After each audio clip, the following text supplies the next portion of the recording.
Pues buenos días a todos, buenos días también a los que estáis desde casa. Esta presentación que vamos a hacer Laura y yo se llama Derecho Internacional Privado en una hora, ¿vale? Entonces, ¿vais a aprender Derecho Internacional Privado en una hora? No vais a aprender Internacional Privado en una hora porque es imposible. Pero sí vais a entender, o sí queremos intentar que entendáis, aunque hay gente aquí que ya se lo sabe, como José, porque tuvo ocasión de suplirme en varias clases que dimos en su momento. Cuando digo varias, fueron bastantes. Básicamente queremos daros una visión muy general de qué es el internacional privado, ¿vale? Y para qué sirve. Nos vamos a centrar hoy única y exclusivamente en la competencia judicial internacional. Vale, empezamos por... luego Laura explicará una cosita un poquito más específica, ¿vale? Vale, Derecho Internacional Privado. Entonces aquí, en el propio nombre, se incluye la definición de lo que es, ¿no? Internacional, cuando hay un elemento internacional. ¿Dónde puede estar el elemento internacional? Da igual, puede ser objetivo, puede ser subjetivo. Una de las partes está domiciliada en otro estado. El contrato está en lengua inglesa. El objeto del contrato está en otro país, ¿vale? El comercio internacional. Ahora pedimos algo por Amazon, la mercancía está en otro país, ya se aplica el derecho internacional privado, ¿vale? Privado, ¿por qué? Porque los sujetos que intervienen en la relación jurídica no son entidades públicas, ¿vale? No son estados. En los que hay una especialidad que es el principio de inmunidad de los estados y la contratación. Esto es derecho privado, como el derecho civil normal, pero con un elemento internacional, ¿vale? Entonces, ¿qué es lo que sucede con carácter general? La gente sabe poco derecho internacional privado, ¿vale? Es verdad que en la carrera se estudian muchas normas y luego, como veréis, el truco para aprender internacional privado es la lógica del internacional privado, ¿vale? Entenderlo. O sea, siempre se dice, ¿no? Entiende las matemáticas, luego es difícil entenderlas. Yo nunca pude hacerlo. Pero el internacional privado sí que es una lógica. Sí que es lógica, es pensar las cosas, ¿vale? Conocer un poquito la norma y pensar en la aplicación de la norma, ¿vale? Entonces, vamos a centrarnos única y exclusivamente en el reglamento de Bruselas 1 bis, ¿vale? El reglamento 1215/2012 de competencia judicial internacional y reconocimiento y ejecución de resoluciones judiciales internacionales, ¿vale? Entonces, vamos, como ya os he anticipado, vamos a hacer una aproximación muy general, pero a la vez que yo creo que va a servir para entender bastante bien el contexto, ¿vale? Entonces, criterios de conexión, ¿vale? Estados, ¿no? Estados, España, Francia, lo que queráis, ¿vale? Cada estado tiene una jurisdicción que está dentro de su territorio, tiene un poder judicial que se encarga de juzgar y de hacer ejecutar lo juzgado, ¿ok? Hay cesiones al ámbito privado, como por ejemplo el sistema de arbitraje. El sistema de arbitraje es atribuir a unos organismos privados la facultad de juzgar, no de hacer ejecutar los juzgados. Simplemente es una cesión de jurisdicción porque las partes se someten a un convenio arbitral. Vale, entonces, un Estado, dentro de su territorio, se producen distintos conflictos jurídicos y tiene que juzgarlos y hacerlos ejecutar. Vale, los Estados tienen que determinar en una ley cuándo son competentes internacionalmente para conocer de un asunto. Y este es el principio esencial del derecho internacional privado, ¿vale? La conexión, los criterios de conexión. ¿Por qué España es competente? En penal es un poquito distinto, pero no sé si os acordáis, por ejemplo, con los crímenes de lesa humanidad y demás, ¿no? España se atribuyó una competencia muy amplia para hacerlo. Claro, en derecho privado lo esencial es que exista un criterio de conexión razonable entre un Estado y un litigio. ¿Por qué vamos a poder conocer en España de un asunto? Porque una de las partes esté domiciliada aquí, porque las partes se hayan sometido expresamente a la jurisdicción española, porque el objeto esté en España, porque el lugar de cumplimiento esté en España, porque el bien esté en España, ¿vale? Tiene que haber un criterio de conexión. ¿Qué pasa? Que hay otros estados que no utilizan ese criterio para atribuirse competencia. Usan un criterio más mercantilista, ¿vale? Por ejemplo, UK, ¿vale? En UK es muchísimo más fácil que un tribunal asuma competencia aunque no exista un vínculo tan grande con el asunto. En España tiene que haber un vínculo. ¿Podría España o la Unión Europea atribuirse criterios de conexión menos estrechos, menos relacionados con el asunto y juzgarlos? Sí.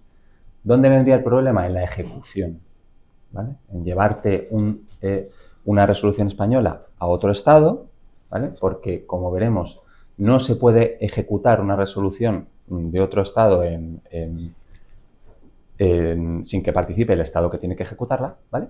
Entonces tenemos un problema de ejecución. Habría una denegación de reconocimiento y de ejecución, ¿vale? Se llaman, la palabra es fuero. El fuero es cuando se crea un criterio de conexión, ¿vale? Estaríamos ante lo que se llama un fuero exorbitante, no un fuero de proximidad razonable, que es lo que determina la competencia de España, ¿ok? Entonces, ¿cuáles son los criterios más razonables? ¿Vale? En general, no solamente para España, sino en general para cualquier sistema. Bueno, el primero, el domicilio del demandado, ¿vale?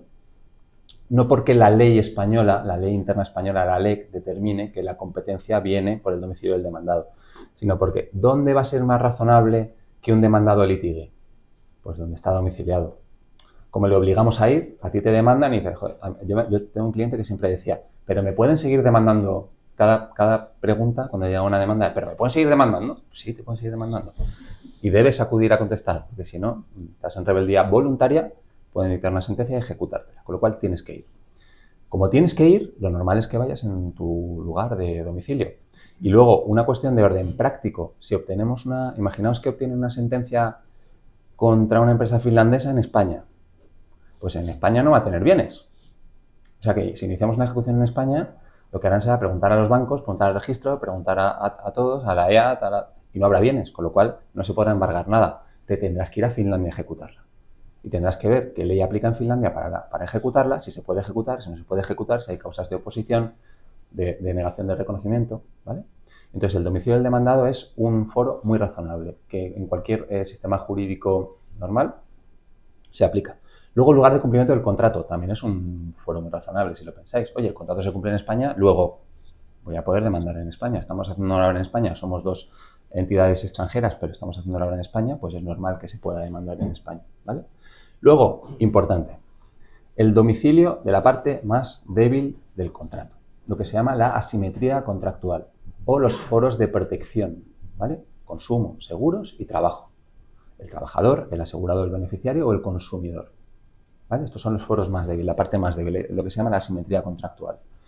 En España, en la ley interna, también se dispensa una protección muy superior a la normal a los consumidores, ¿vale?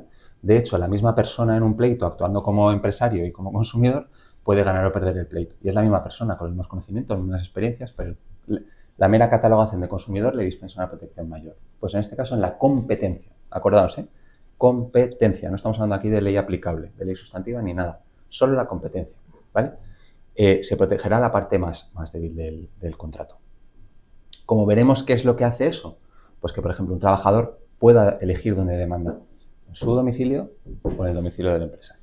Un asegurado igual, puede demandar donde está domiciliado el asegurado o el asegurador o en su domicilio, ¿vale?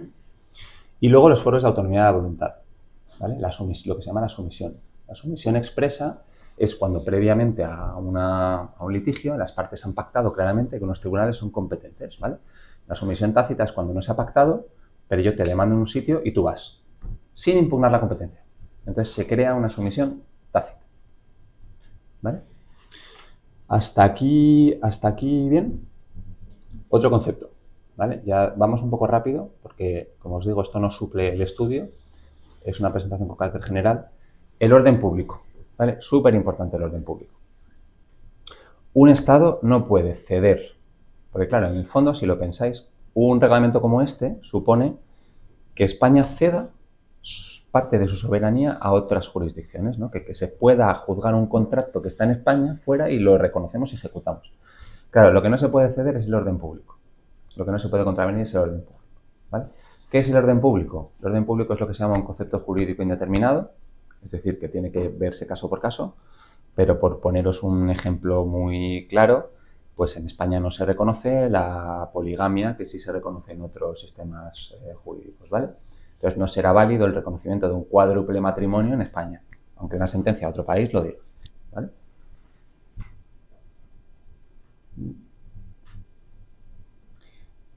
A ver si podemos pasar bien la... Vale. Norma principal. Vale, como os he dicho, ¿vale? Reglamento de Bruselas 1 bis. Antes había el reglamento de Bruselas 1. Bueno, sois muy jóvenes todos, o sea que no lo vivisteis. Y luego se hizo el reglamento de Bruselas 1 bis, que modificaba el reglamento de Bruselas, ¿vale? Entonces, es un reglamento internacional, lo primero. importante. Vale, ¿qué quiere decir que es un reglamento internacional? Significa que se aplica directamente, ¿vale? Cuando se trate de un conflicto en el que hay una parte domiciliada en otro estado de miembro, ¿vale? Del miembro del reglamento, se aplicará directamente con prevalencia sobre la ley orgánica del Poder Judicial. ¿Vale? Cuando en las demandas hay una parte domiciliada en el extranjero y sea una materia civil o mercantil, como veremos ahora, ¿vale? Tendremos que revisar el reglamento de Bruselas 1 bis y no la LOPJ, ¿vale? Que es lo que podría determinar también la competencia internacional para España. Son muy parecidos, ¿eh? O sea, luego veréis que de hecho hubo una reforma de la LOPJ que se adaptaba muy bien al reglamento de Bruselas 1 bis. Vale, obligatoriedad para todos los Estados miembros, aplicación directa y obligatoria. Obligatoria. Cualquier Estado miembro tiene que aplicar directamente este reglamento como si fuera una ley y por encima de su ley. En España no pasa, pero si hubiera, y en los Estados miembros deduzco que tampoco, pero si hubiera un conflicto entre un artículo del reglamento que determina una competencia y la ley interna, prevalece el reglamento de Bruselas 1 bis, ¿vale? Y es importante,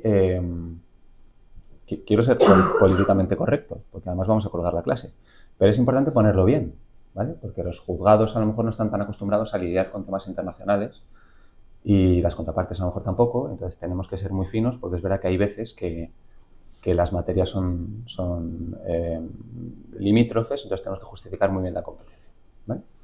Vale, materias civil y mercantil. Excluye expresamente capacidad y estado civil, importante. En principio, en despachos como el nuestro nos vamos a enfrentar pocas veces a la capacidad, alguna vez sí, pero eso explica, eso hará que tengamos que estudiar otras normas, no el reglamento de Bruselas 1 bis, excluye expresamente esto. El concurso de acreedores también lo excluye, ¿vale? Entonces, en principio, para los aspectos civiles y mercantiles. Bueno, competencia judicial internacional, lo que hemos dicho, ¿vale? Establece cuándo un Estado es competente, ¿vale? Y lo más importante, y esto es lo que quiero que entendáis, ¿vale? ¿Para qué sirve el reglamento de Bruselas 1 bis? Cuando un cliente me pregunta, oye, tengo un conflicto con una empresa domiciliada en París, ¿cómo lo hago? El reglamento sirve para saber cuándo puedo demandarle en España, ¿vale? Entonces tendré que verlo. Ahora veremos, domicilio del demandado en París. En París. Con lo cual, en principio, es París, ¿vale? Pero si el lugar de cumplimiento del contrato es España, el reglamento me permite que a un demandado en un Estado miembro se le pueda demandar en otro cuando el lugar de cumplimiento sea España. Podremos irnos a España. Podemos elegir París, domicilio del demandado, España, lugar de cumplimiento del contrato, por ejemplo, ¿vale? Luego, importante, ¿vale? Cualquier Estado miembro que conozca de un asunto, ¿vale? Aplicará su ley procesal, no su ley material, su ley procesal, ¿vale? Si en España hay 20 días para contestar una demanda y en otro Estado miembro hay 30, y se aplica la ley material del Estado miembro, ¿vale? Eso lo veremos otro día, pero ahora os lo explico. La ley de España rige el proceso, la ley de enjuiciamiento civil, que es la ley procesal, regirá los trámites, regirá el tipo de procedimiento, regirá todo. Nuestros queridos medios alternativos, solución de conflictos tan maravillosos que tenemos ahora y tan seguros jurídicamente y que sabemos cómo funcionan, pues todo se aplicará por la ley de enjuiciamiento civil, ¿vale? El aforismo es lex fori regit processum, la ley del foro rige el proceso. ¿Por qué hago esta distinción? Porque es perfectamente posible, y aquí hago un pequeño inciso de lo que es el reglamento, que un asunto que se tramita ante el juzgado 8 de primera instancia número 8 en Plaza de Castilla se regule por la ley brasileña, por la ley material brasileña. Perfectamente posible. ¿Sabe el juez de primera instancia número 8 algo de la ley brasileña? No lo sabemos. A lo mejor tiene como hobby estudiar ley brasileña por la noche, pero tenemos que aportarle un informe de un perito, un jurista brasileño, ¿vale?, sobre la ley material que se aplica. Además, ha habido una reciente sentencia del Tribunal Supremo que establece la obligatoriedad de las partes de aplicar y probar el derecho extranjero.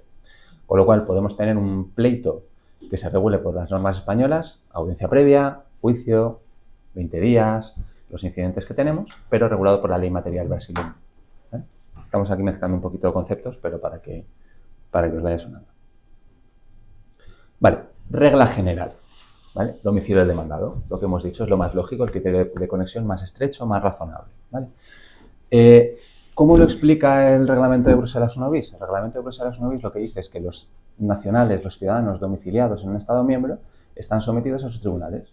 Con lo cual yo puedo demandar siempre, siempre, siempre en un Estado miembro cuando el demandado resida, tenga su domicilio habitual en ese Estado miembro, ¿vale? El reglamento, en el artículo 62, establece cuándo porque claro, el tema del domicilio, incluso en España, es complicado saber cuándo es el domicilio, si es el padrón, si no es el padrón, realmente no hay un lugar de domicilio en la ley que esté establecido, ¿no? Entonces vas a intentar pillarle pues donde le pilles. Claro, lo que dice el reglamento es que en caso de personas jurídicas será sede estatutaria, es decir, donde esté la sede según los estatutos de la sociedad, ¿vale? Su administración central o su centro principal de actividad.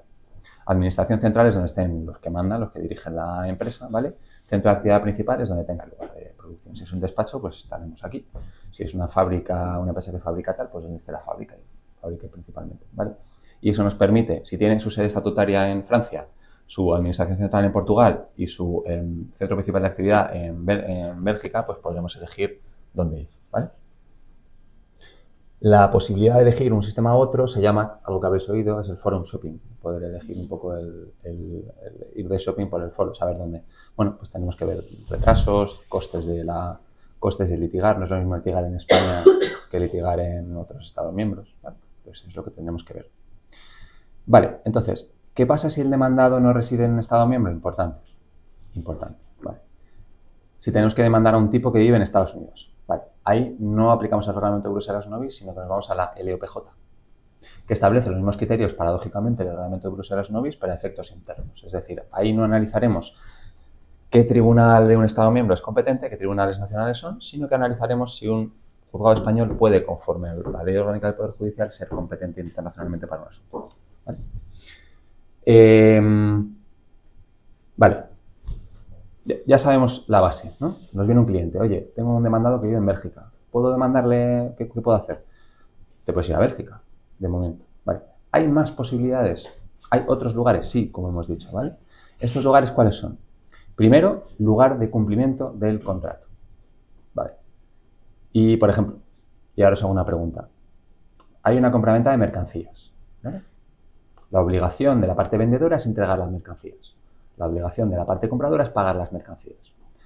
¿Dónde es el lugar de cumplimiento del contrato? ¿Desde donde se paga o donde se entregan las mercancías? ¿Desde donde yo pago como comprador o donde me entrega las mercancías el vendedor? Vale, para esto, el reglamento y además, al igual que hace, por ejemplo, el reglamento Roma, cuando habla de ley aplicable, nos habla, ¿vale?, del lugar donde se centra en la prestación característica.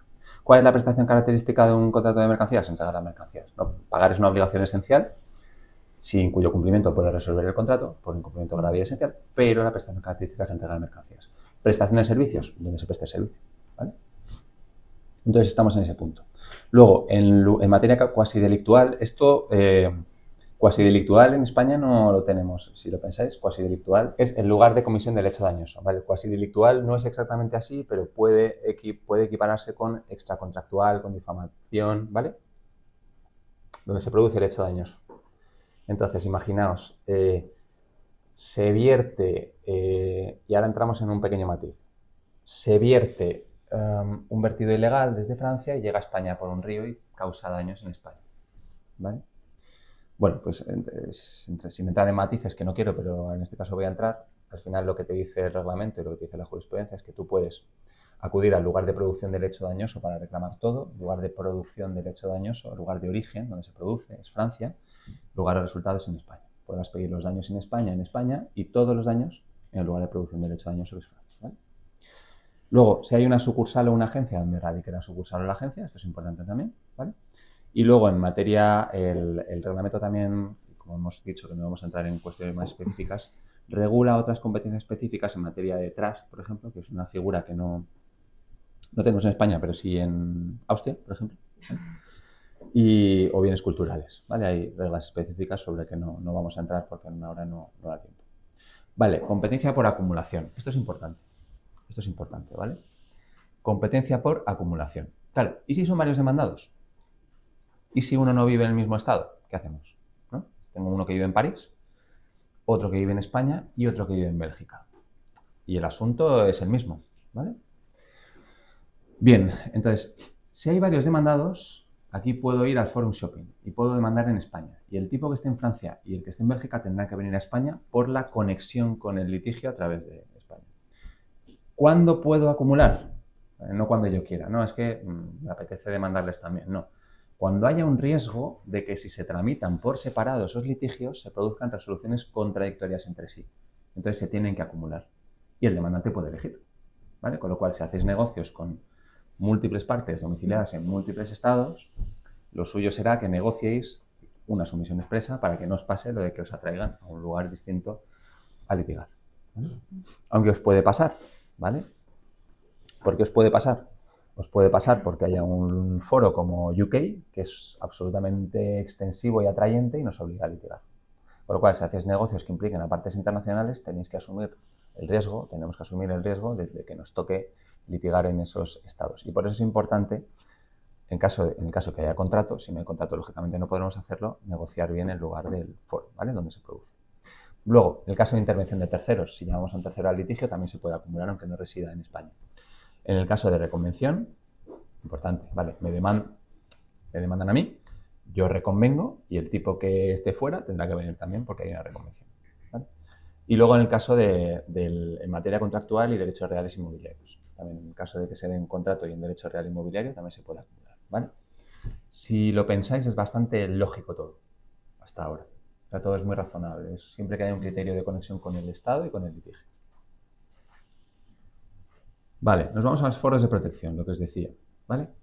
Seguro, trabajo y contratos y consumo, ¿vale? Entonces, lo que os decía, asimetría contractual. La aseguradora está aquí, me pone un papel y yo lo firmo. El empresario está aquí y yo lo firmo. La empresa está aquí y el trabajador está un poquito más abajo, es una cosa de trabajo, ¿vale? Entonces hay que dispensar una protección especial a estas partes más débiles, ¿vale? Son las que existe una asimetría contractual. Entonces, contrato de seguro, ¿vale? Tenemos claro lo que es un asegurado y un beneficiario, entiendo, ¿no? Asegurado es la persona que suscribe el seguro, ¿vale? El beneficiario es el que recibe la prestación en el caso de que, si yo hago un contrato, un seguro de vida y fallezco, el beneficiario será el que reciba el seguro de vida, ¿vale? Entonces, asegurado o beneficiario podrán elegir litigar entre su domicilio en España o ante los tribunales del domicilio de la aseguradora, ¿vale? Es importante porque nos da. Si es un coaseguro, si tenemos varios que coaseguran, el coasegurado se podrá acumular la demanda frente al coasegurador, disculpadme, en el lugar donde se plantee la demanda frente al asegurador principal. Si lo veis también es un poco parecido a los casos de la acumulación que hemos visto, ¿vale? Y luego, incluso si no está domiciliado, está en Estados Unidos la aseguradora, si tiene una agencia o una sucursal en un estado miembro, podremos demandarle a través de la sucursal o de la agencia, ¿vale? Importante, foro de protección. En cambio, ¿vale? El asegurador solo podrá demandar en el lugar donde esté domiciliado el asegurado o el beneficiario, ¿vale? Y se puede poner en una póliza que nos pueden colar, por ejemplo, un foro. Esto hay aseguradoras aerolíneas que lo hacen, por ejemplo, que tengas que demandar en UK. Es inválido, ¿vale? O en Irlanda. Más bien, estoy pensando en una.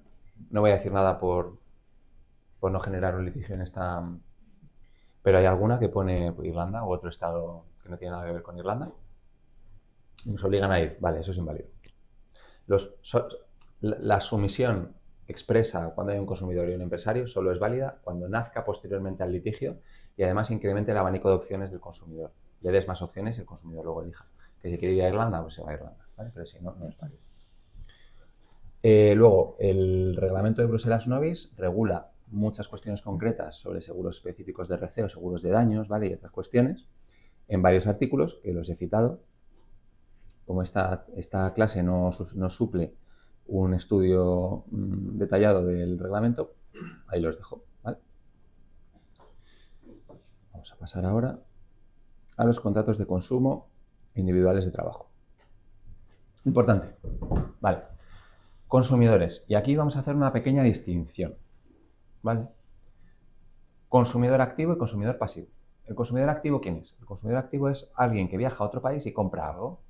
Yo voy, veo un ordenador fenomenal no sé dónde y lo compro, no funciona y quiero demandar al empresario aquí en España. Y resulta que ese empresario no tiene nada que ver con España. ¿Vale? Ahí no podemos dispensarle la protección. Al consumidor activo no se le dispensa esa protección. El empresario no ha hecho nada para tener que venir a España a litigar, porque no dirige su actividad hacia España. ¿Vale?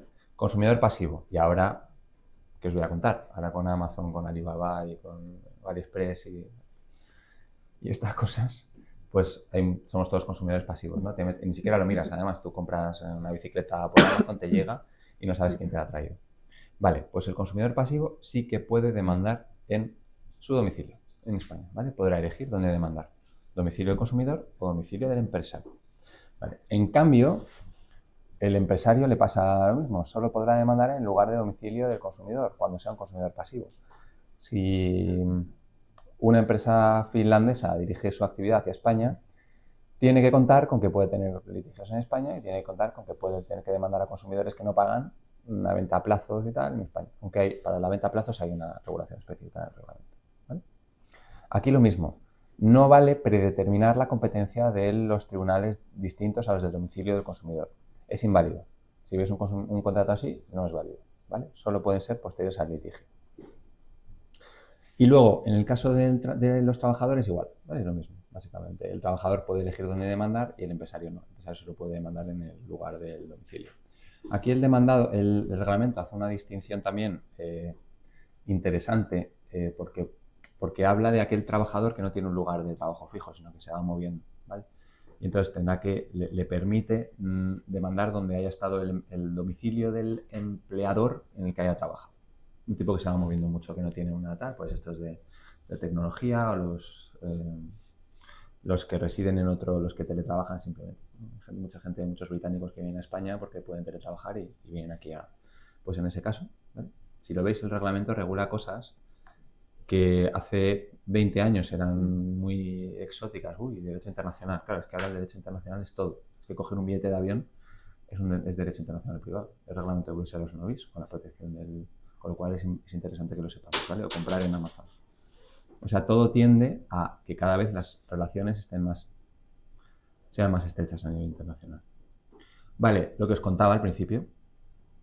Competencias exclusivas. Vale, el Estado puede aceptar mediante un reglamento que otros estados conozcan cuestiones. Incluso el Estado puede aceptar que estados con los que no tienes ningún tipo de convenio o de reglamento conozcan cuestiones contractuales, ¿vale? Yo puedo traer una sentencia de China o de Hong Kong o de Rusia. No sé si van a cancelar el programa por decir la palabra Rusia, pero bueno. O de Rusia, ¿vale? Y tratar de ejecutarla en España. Ahí no se aplicará el reglamento de Bruselas Novis, sino que se aplicará la Ley de Cooperación Jurídica Internacional, ¿vale? Que tiene el manido exequatur, que antes estaba en la Ley de Enjuiciamiento Civil y que luego se pasó a la Ley de Cooperación Jurídica Internacional. El exequatur en el fondo es muy parecido a lo que vamos a ver del reglamento de Bruselas Novis, ¿vale? Es un medio para reconocer o ejecutar las resoluciones extranjeras. Pero la cuestión es que España y cualquier Estado miembro de parte del reglamento acepta que se cedan competencias a otros estados y que se puedan reconocer y ejecutar en España, ¿vale? ¿Qué pasa? Que lo que os decía, no se pueden ceder todas las cuestiones que afecten al núcleo del orden público. No se pueden ceder ni en materia civil y mercantil, ni en materia de capacidad, ni en materia personal, ni en materia de familia, lo que os decía, ¿vale? Un sistema que per se prohíba la custodia de uno de los progenitores, me lo estoy inventando, no pienso en nada, per se en un divorcio, pues no es válido. Un sistema que prohíba el divorcio no es válido. Un sistema que permita la poligamia no es válido. Un sistema que permita la desheredación porque sí de un tal no es válido, ¿vale? Entonces, tanto la ley material extranjera como lo que son las propias competencias que se ceden, que se aceptan a la hora de reconocer y ejecutar, tienen que respetar el núcleo del orden público, ¿vale? En materia de los Estados miembros, ¿vale? El reglamento sí que establece un núcleo de materias que constituyen el orden público, civil y mercantil a efectos del reglamento, ¿vale? Que son derechos reales sobre bienes inmuebles y arrendamientos. Importante, ¿vale? La propiedad, el uso, el usufructo, un arrendamiento sobre un bien inmueble.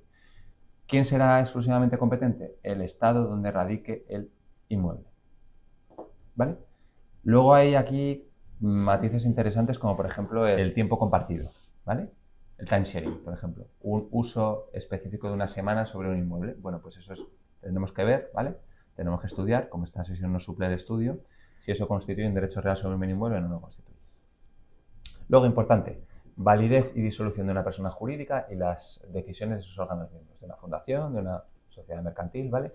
No podemos impugnar un acuerdo social, no se puede impugnar un acuerdo social adoptado en España, en Francia. Es lógico, ¿vale? Ni se puede disolver una sociedad en Francia cuando está inscrita en España. Patentes y marcas, validez en inscripciones de registros públicos, ¿vale? Luego, patentes y marcas, tenemos la patente europea, que sí que una pequeña distinción que hace el reglamento también. Y luego la ejecución, esto es importante, la ejecución. No se puede ejecutar una resolución española en otro estado. Una resolución que afecte a bienes en España en otro estado, ¿vale? Tú no puedes irte a Francia y decir, ejecuto esto contra una empresa española, traerlo directamente y el juzgado español embargar. No, tienes que venir a España, ¿vale? Y decir, tengo esta sentencia, hay bienes en España, la quiero reconocer y ejecutar en España. Y entonces, si es de un Estado miembro, utilizaremos el Reglamento de Bruselas 1 bis. Si es de un tercer Estado, utilizaremos la Ley de Cooperación Jurídica Internacional. ¿Veis que es súper sencillo? ¿Vale? A la hora de decidir si podemos demandar o no, domicilio del demandado. ¿Que está domiciliado aquí? Bien. ¿Vale? Que no está domiciliado aquí, en principio, ahora veremos si hay sumisión o no hay sumisión, pero en principio no. Con el reconocimiento de ejecución es igual. ¿Que es de un Estado miembro? Reglamento de Bruselas. ¿Que es de un tercer Estado? Ley de Cooperación Jurídica Internacional. Vale. Importante, sumisión expresa y tácita. Vale, aquí hay que ser muy cuidadoso. Hay que ser muy cuidadoso antes de que se produzca el litigio a la hora de resolver, de ver el contrato y después. Vale, el reglamento permite que cualquier parte, incluso aunque no esté domiciliada en un Estado miembro, se someta a los juzgados españoles. ¿Vale? Dos partes pueden elegir venir a España a litigar. Son extranjeros y pueden venir a España a litigar. Claro, nosotros cuando negociamos un contrato en el que hay una tercera parte, deberíamos intentar venir a España. ¿Vale? Pero ojo, tenemos que ver también, por ejemplo, si el Estado en el que está domiciliada la contraparte reconoce las resoluciones de España. Voy a decir algo muy obvio. El ejemplo más gráfico es el más absurdo al final. Si vamos a negociar un contrato con una empresa de Corea del Norte, he dicho también Rusia y Corea del Norte, ya estamos aquí pensando, ¿no? De Corea del Norte, pues muy probablemente no podamos irnos. Bueno, a lo mejor no hay que hacer negocios con Corea del Norte, pero si hay que hacerlos en algún momento, ¿vale? No sé yo si van a ejecutar o reconocer una empresa, una sentencia española. Si es en Venezuela, pues por las relaciones que hay entre los dos estados, a lo mejor tampoco, ¿vale? Tenemos que ver si es útil o no primero venir a España y luego saber si podemos reconocer y ejecutar. Porque si no, el cliente nos va a decir, pero bueno, entonces me has hecho firmar una cosa que no se puede ejecutar. Vale.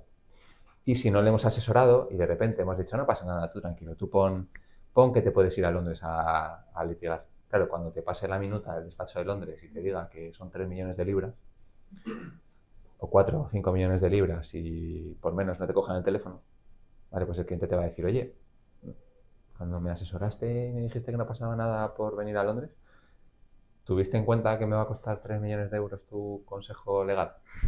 ¿Vale? Con lo cual es importante verlo antes, sumisión expresa, intentar que vengan a España. Cuanto más... Luego está el arbitraje, tampoco quiero entrar en... Aquí es cuestión también, se puede someter al arbitraje, ¿vale? Pero estamos en jurisdicción, entonces tenemos que ver previamente la sumisión expresa. Y luego, no descartemos la sumisión tácita, ¿vale? En principio, si hay una sumisión expresa, es una competencia exclusiva.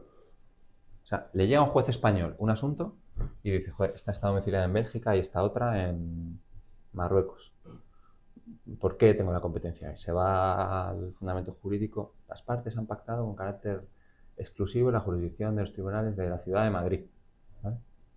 Vale, pues tengo competencia. En función del artículo 24 del reglamento de Bruselas 1 bis, tengo una competencia exclusiva porque la sumisión expresa se convierte en competencia exclusiva. ¿Vale? Luego podemos hacer un truquillo, que es la sumisión tácita. ¿Vale? ¿Qué quiere decir sumisión tácita? Que podemos probar. Oye, tenemos un litigio muy gordo. Fuera. no está España designada. Vamos a probar. No te van a inadmitir, en principio no te deberían inadmitir la demanda si diriges bien en materia de competencia objetiva y territorial, ¿vale? Si la parte contraria comparece y no impugna la competencia, se genera una competencia, ¿vale? La sumisión tácita. Y si luego cambia de abogado y el otro abogado va y dice en sede de ejecución, no, es que habían pactado otro tribunal, ha sido sumisión tácita, ¿vale? Con lo cual podemos intentar, a ver, hay que informar al cliente de los riesgos, claro, lógicamente, te pueden calzar las costas de una declaratoria, pero bueno, todo es cuestión de probar, ¿vale? Se puede intentar. En principio, si el demandado comparece voluntariamente y no hay una impugnación de la competencia, se genera una competencia de la nada, que es la sumisión tácita, ¿vale? Vale. Cuando a un juez le llega una demanda, ¿vale? Y el demandado no ha comparecido y no hay una sumisión expresa en el contrato, ¿el juez qué debe hacer? El juez deberá analizar si conforme al reglamento, se llama la lógica del juzgador, ¿vale? El juez deberá analizar si el reglamento le permite ser competente, ¿vale?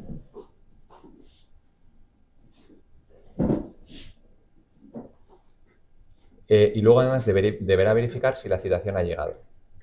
Esto es importante, ¿vale? Cuando tengamos un procedimiento en el que haya una partida domiciliada en otro estado y no comparezca, ¿vale? No hagamos la de decirle al cliente, uy, que no ha comparecido, ya está, perfecto, seremos colado. No hagáis eso, ¿vale? Porque luego en sede de reconocimiento y ejecución habrá que verificar si hay una rebeldía voluntaria o involuntaria. Si lo hemos mandado a posta a un domicilio anterior y no lo ha cogido, uy, tranquilo, ya, bueno, ganamos el juicio y nos vamos a Francia y coge, nos van a anular todo. Y encima nos van a calzar las costas del reconocimiento y la ejecución. Con lo cual, no es un buen plan, ¿vale? Litispendencia. Y esto es muy importante. Y vamos a hacer un pequeño inciso, porque como diría aquel, está pasando, ¿vale? Está pasando.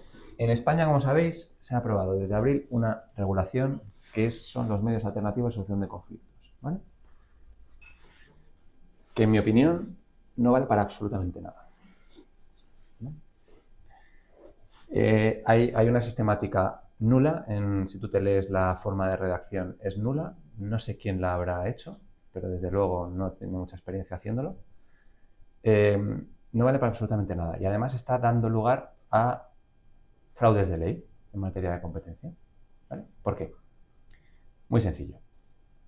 Estamos viendo que el reglamento de Bruselas 1 bis, ¿vale? Pero también la ley orgánica del Poder Judicial permite que haya un montón de asuntos de naturaleza civil y mercantil que se juzguen fuera, ¿vale? Entonces, anteriormente, si tú planteabas una demanda, o sea, tú tenías un conflicto con un cliente que está domiciliado fuera, si planteabas una demanda el día 1 a las 12 de la mañana y él planteaba una demanda el día 1 a la 1 de la tarde, ¿vale? Tu demanda iba primero. Entonces tu demanda se tramita y se suspende la demanda que esté fuera. ¿Qué pasa? Que ahora con nuestros maravillosos MASC tenemos la obligación de esperar al menos 30 días a que el demandado nos conteste. Claro, tiene que pensar la contestación. Necesita 30 días, por favor. ¿Cómo vamos a darle menos días? Tiene que pensarlo. Es decir, si quieren negociar. Bueno, pues esos 30 días son tiempo suficiente. Vale, ha habido un problema técnico y justo coincidiendo cuando estaba criticando los MASC, así que voy a pensar mal. Voy a pensar mal y acertaré. Nada. Bueno, pues lo que os decía. Problema, que se están iniciando procedimientos fuera, en otros países, y entonces la litispendencia empieza a contar antes desde el otro país, porque el MASC no es un inicio de una demanda. ¿Qué es lo que pasa? Por ser imaginativos, y yo creo que esta solución no es la legal. Pero claro, el reglamento de Bruselas 1 bis, que se aplica en principio cuando la demanda se inicia por parte de un Estado miembro, claro, aquí UK, por ejemplo, no nos vale, porque no es un Estado que se aplique. El reglamento de Bruselas 1 bis dice que la litispendencia se genera con la presentación de la demanda del documento equivalente. Si hacemos una exégesis del MASC, como es un requisito de procedibilidad, el primer documento presentado es el MASC. Sí, pero vamos, que no, ¿vale? No es la demanda, es el MASC, porque precisamente además te pueden decir, bueno, y si es que el MASC es para negociar. Entonces, ¿cómo vas a ya plantear que la demanda? Es vas a negociar. Antes no se negociaba, ya sabéis, nos han tenido que decir. Antes no negociábamos, los litigadores no negociábamos. Íbamos directamente a la demanda y nos ha tenido que decir el legislador que tenemos que iniciar un MASC, además con una forma predeterminada, que luego además hay jueces que dicen que no vale, luego hay otros que dicen que es confidencial pero que tienes que aportar el documento, con lo cual, bueno, pues nos ha tenido que solucionar la papeleta el gobierno. Y ahora hay que hacer multitud de acuerdos de cada una de las audiencias provinciales y de los juzgados, los tribunales de instancia y todas estas cosas que están creando, que cada uno dirá cuáles son los criterios. Entonces es fenomenal, fantástico. Cuando un cliente extranjero te pregunte qué es un MASC, ya sabes lo que tienes que contestar. Vale. Y no estoy siendo irónico, ni sarcástico, ni nada. La cuestión, litispendencia. Vale, quitando los MASC, y ya cierro paréntesis contra el legislador. La litispendencia se genera con la presentación de la demanda. Entonces, en principio, y quitando los MASC, en un estado que no tenga MASC, ¿vale? Lo que tenemos que ver es qué procedimiento se ha iniciado antes. Tiene que ser mismo objeto y mismas partes. ¿Vale? ¿Qué pasa? Que el segundo procedimiento se suspende cuando se inicia el primero. ¿Vale? ¿Por qué? Bueno, pues porque se ha iniciado antes y porque hay un riesgo de resoluciones contradictorias entre los dos procedimientos.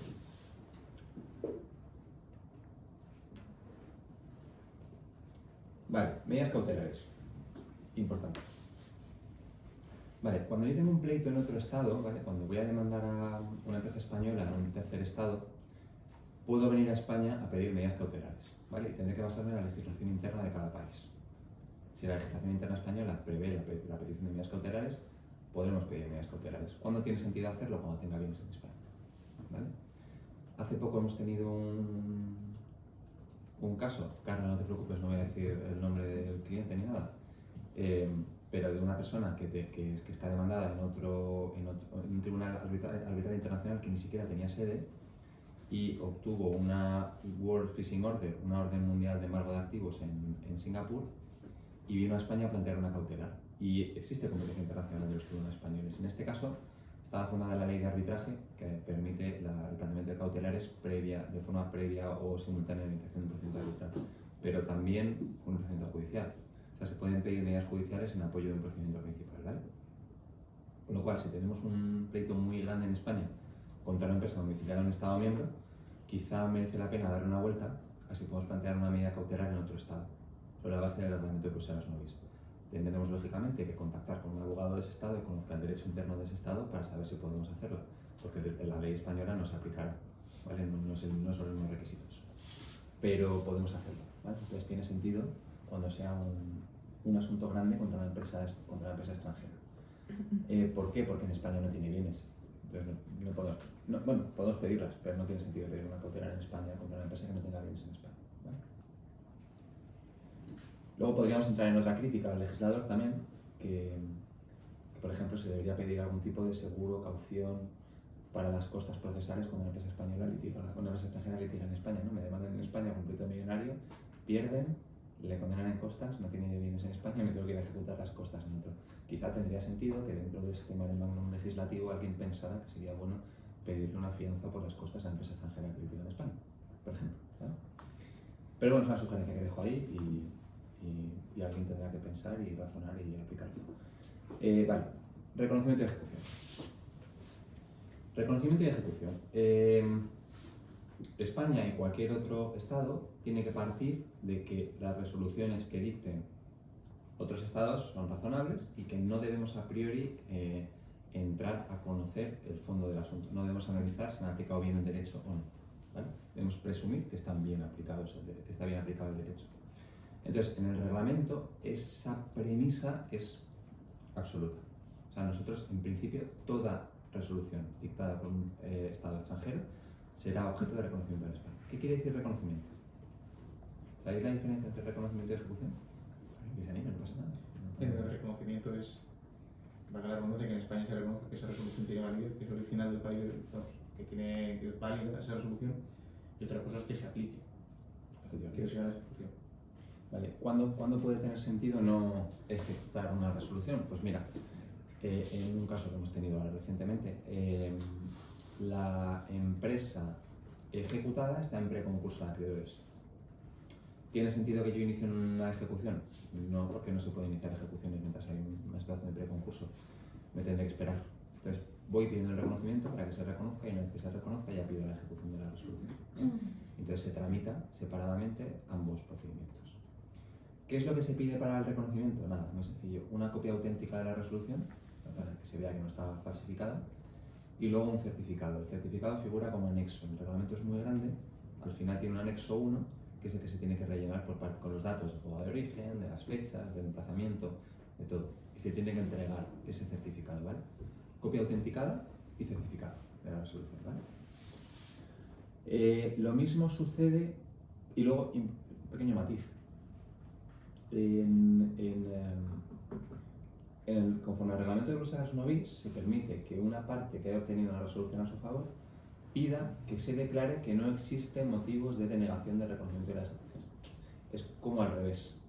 No es, puedes pedir el reconocimiento, la otra parte se puede oponer en un incidente de oposición, te puedes anticipar y pedir que se diga que no hay motivos, ¿vale?, para la denegación del reconocimiento. Con la ejecución sucede absolutamente lo mismo, ¿vale? Principios automáticas, se debería reconocer y ejecutar. En las resoluciones de terceros estados, ¿vale?, en principio, ¿vale?, rige un criterio de reciprocidad. Es decir, si otro estado reconoce y ejecuta nuestras resoluciones, el Estado español reconocerá y ejecutará las resoluciones. Es prácticamente igual, lo que pasa es que en lugar de ir al reglamento de Bruselas 1 bis, iremos a la Ley de Cooperación Jurídica Internacional, ¿vale? Si son resoluciones arbitrales, pues habrá otros convenios, pero en principio eso es así.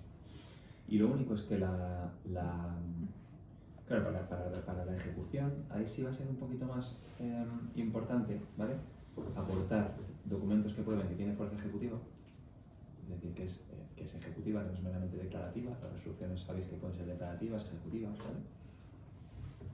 Y luego que sea ordenado sin una rebeldía voluntaria. Esto veremos ahora, ¿vale?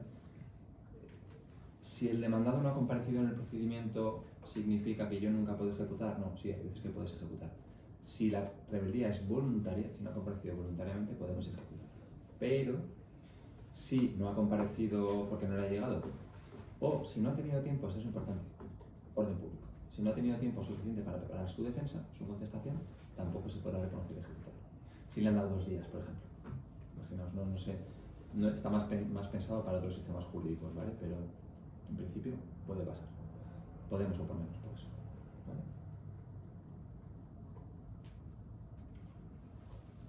Causas de oposición a la ejecución: contrariedad al orden público, es decir, esto no es acorde al orden público. Ya os anticipo que es difícil que conforme al reglamento de Bruselas 1 bis una resolución de un Estado miembro sea contraria al orden público, ¿vale? Estamos pensando más, las resoluciones que hay con oposiciones al orden por causas de orden público son más de familia y más relacionadas con el derecho islámico, ¿vale?, que tiene otros tipos, que tiene pues otros valores que no encajan con el orden público a nivel de familia. No lo sé, podríamos hablar de algún tipo de medida ejecutiva. Yo no sé si os acordáis de los programas estos de televisión de embargos a la bestia. Llegan ahí, te cogen el coche unos tíos y... Vale, pues en España no están así. Entonces, algún tipo de medida ejecutiva que sea contraria al orden público de un Estado como Estados Unidos, pues podemos tenerlo. Luego suele haber más causas de orden público también en normas raras, en leyes raras, leyes cambiarias de algún país sudamericano que tienen una regulación muy laxa y muy contraria al formalismo riguroso de la ley cambiaria, pero en materia de reconocimiento de ejecución es difícil que ¿vale? Luego, rebeldía involuntaria, lo que decíamos, y luego, importante, que la resolución sea inconciliable con una resolución previa dictada en ese estado entre las mismas partes. Si ya ha habido un pleito, me ha salido de penas, me voy a otro lado, gano, ejecuto, contrariamente a lo que había, me puedo poner diciendo no, que ya estaba resuelto por un tribunal español y es inconciliable con lo que ya se había, con la resolución que se pretende. ¿Vale? Y en principio ya habíamos terminado con lo que es la parte del reglamento de Bruselas 1 bis, ¿vale? En una siguiente sesión veremos ley material aplicable, ¿vale? Porque es igual que podemos elegir la competencia, designar la competencia, también lo podemos hacer con la ley material. Es importante que lo sepamos, ¿vale? Sepamos cuándo podemos designar ley material. Y luego, más importante todavía, ¿qué sucede cuando tenemos un contrato internacional y las partes no designan la ley aplicable? ¿Vale? Porque de repente nos podemos encontrar, aunque hemos hecho un contrato fenomenal, maravilloso, con todo tipo de regulación y pies de página, imágenes y tal, nos hemos olvidado y de repente se aplica la ley de Surinam, por ejemplo, ¿vale? Y puede pasar, porque si la prestación característica es de un tercer estado y tal, o podemos designar la ley española o la ley de un país extranjero, nuestro cliente extranjero en España, pero no puede superar el límite del orden público, ¿vale? Entonces, eso lo veremos en otra sesión, pero la parte más importante en materia civil y mercantil, que es la que hemos visto, ¿vale? Pues tiene que quedar muy claro, en materia de competencia judicial internacional y en materia de reconocimiento y ejecución de resoluciones, ¿vale? Y ahora vamos a ver un supuesto muy práctico en un procedimiento de apoyo a la discapacidad en derecho internacional. Gracias, Pablo. Bueno, hola a todos. Entonces, yo lo que voy a hacer un poco es intentar aplicar un supuesto práctico un poco a lo que hemos estado viendo, ¿no? Entonces, vamos a imaginar un supuesto en el que un ciudadano austríaco reside en España. Y dicho ciudadano padece Parkinson y por culpa de esta enfermedad, pues él ya no es capaz de autodeterminarse. Entonces, sus hijos, que residen fuera de España, se plantean la posibilidad de si se podría incapacitar a esta persona en la medida en que es extranjero pero reside en nuestro país. Entonces, lo primero que nos tendríamos que plantear es ante qué tribunales podríamos interponer la demanda.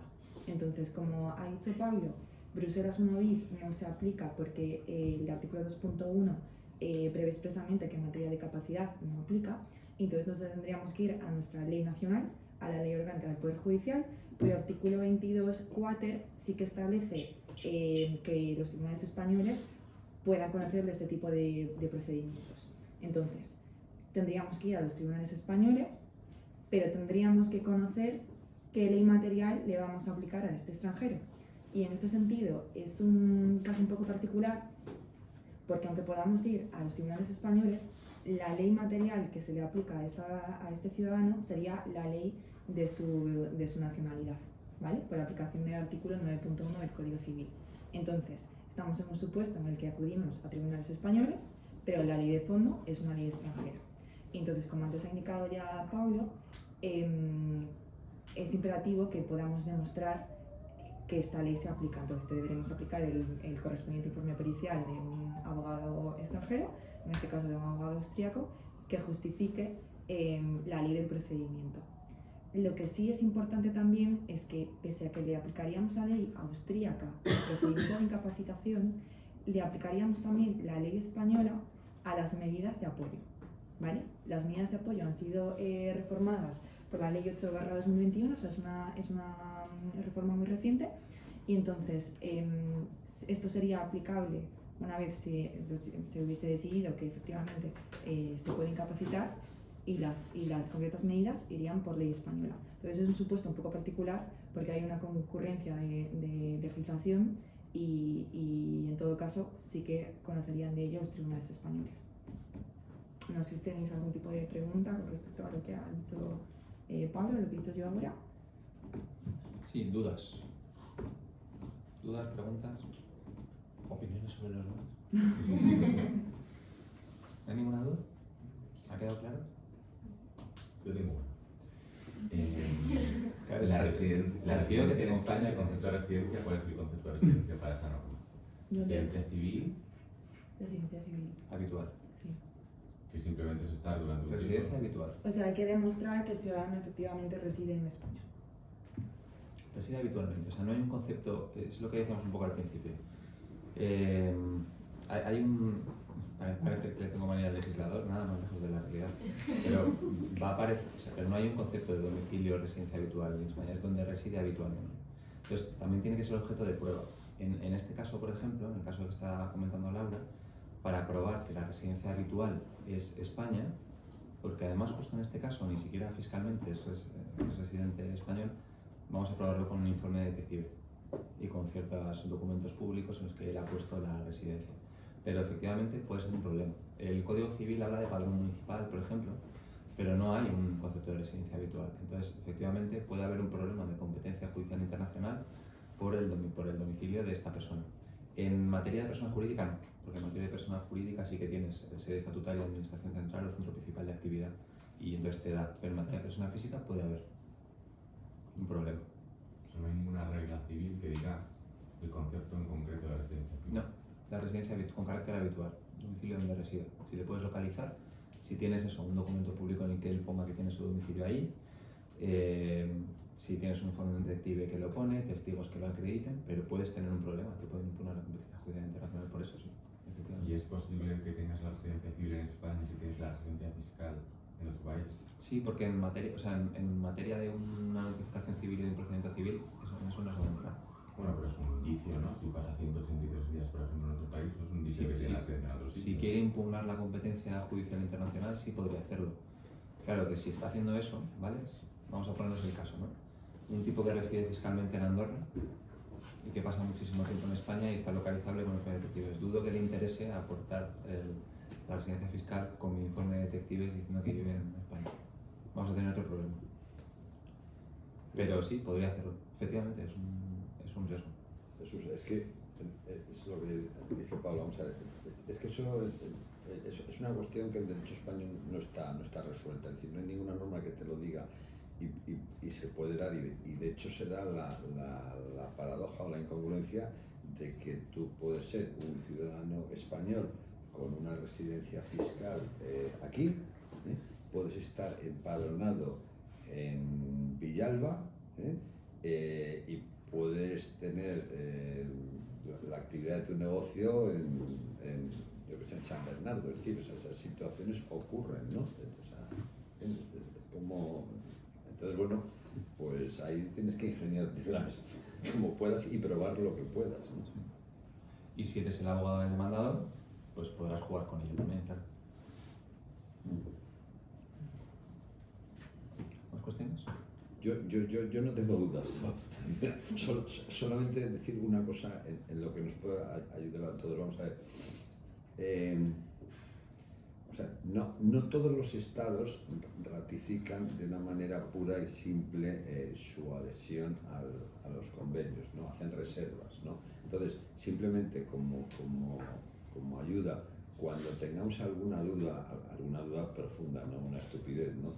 Cuando tengamos una duda profunda, existe en el Ministerio de Asuntos Exteriores una dependencia que es una de las pocas que funciona, ¿no? Entonces que se puede llamar y consultar solamente sobre la actualidad, por ejemplo, que es la Dirección General de Tratados. Entonces está al mando de 3 o 4 funcionarios, que esto se lo saben, no les preguntemos otra cosa, pero esto se lo saben, ¿no? Y si no le damos mucho la lata y le decimos de dónde venimos, todo esto, pues les puedes preguntar, oiga, mire usted, Bosnia, Herzegovina, ¿ha establecido alguna reserva específica? No, ¿existe reciprocidad con Eslovenia? Siempre que sean países un poco singulares o que se hayan adherido hace no mucho, ¿no? Evidentemente no le vas a preguntar esto de Italia o de Francia, ¿no? Bueno, simplemente que como ayuda, que hay una Dirección General de Tratados que también nos puede servir como ayuda, ¿no?